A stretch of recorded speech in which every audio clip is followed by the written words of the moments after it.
You heard the whines, you know exactly what it is. It's the Rescue Rundown here in the Oklahoman's video studio with our friends from the Central Oklahoma Humane Society. We're outnumbered today. Melinda Prible, great to see you. You too. Good morning. And I mentioned, I guess I should say, I'm outnumbered by my friends at the Central Oklahoma Humane Society because Melinda has brought not one, but two adorable little puppies. Who are these guys?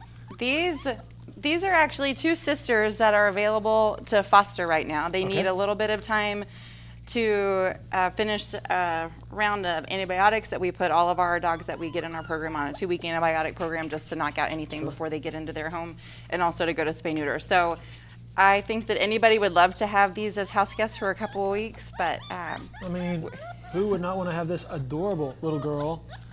And we say little girl because typically, explain to us how the naming process works with you guys. Yes, so that's a good question. We think that one of the nice things about being a foster, we'll trade.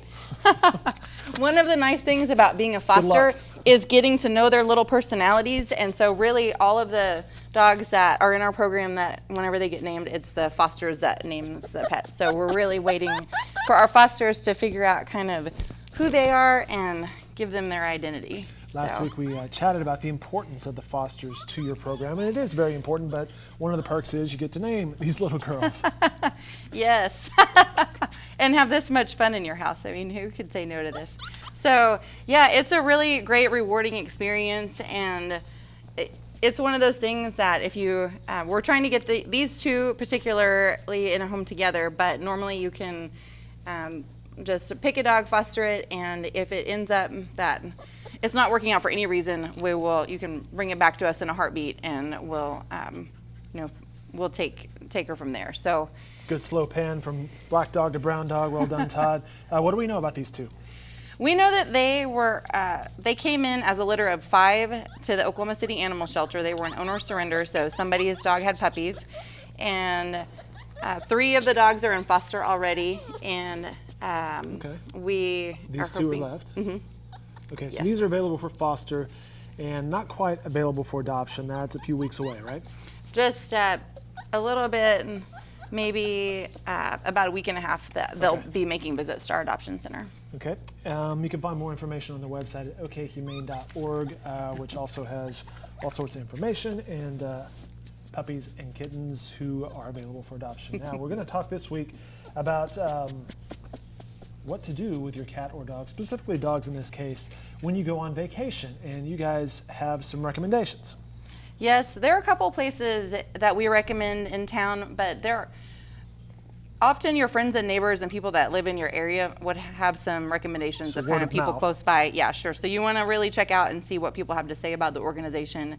And the reason that we recommend Central Park and the Dog House is that they really are big supporters of ours and actually help foster. So at any given time, we can have up to about 5 dogs at each of those locations that they are boarding and letting do doggy daycare, and then visit our adoption center until they can find a home. So and they have some certified dog trainers, things like that. Yes. So let's say you don't have word of mouth, and you're like, okay, here's a dog kennel. I just need to put this little girl in a place for a couple days or a week. What are some things they should do when first going to a kennel? Taking a tour?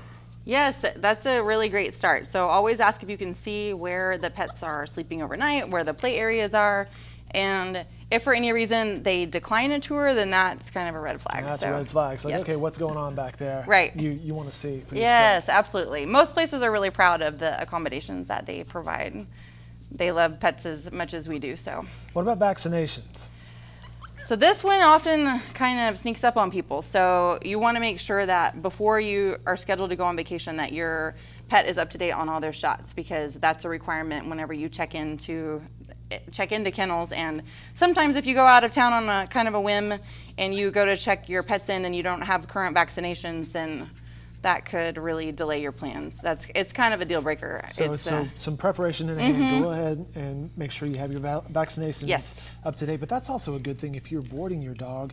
You don't want it to be surrounded by other animals that may or may not have vaccinations. Exactly. What they have, the kennel could develop, I guess, some diseases from pre-existing. Yeah, it's for the pets, all of the pets' Sure. best interests to be protected from And a that. lot of these kennels would offer some playtime, some socializing. That might be something to look at as well. Yes, it's something that it kind of varies place to place, but you should ask about kind of how much time outside the kennel they're going to get, how much socialization, and Because these two are all about socialization and playtime.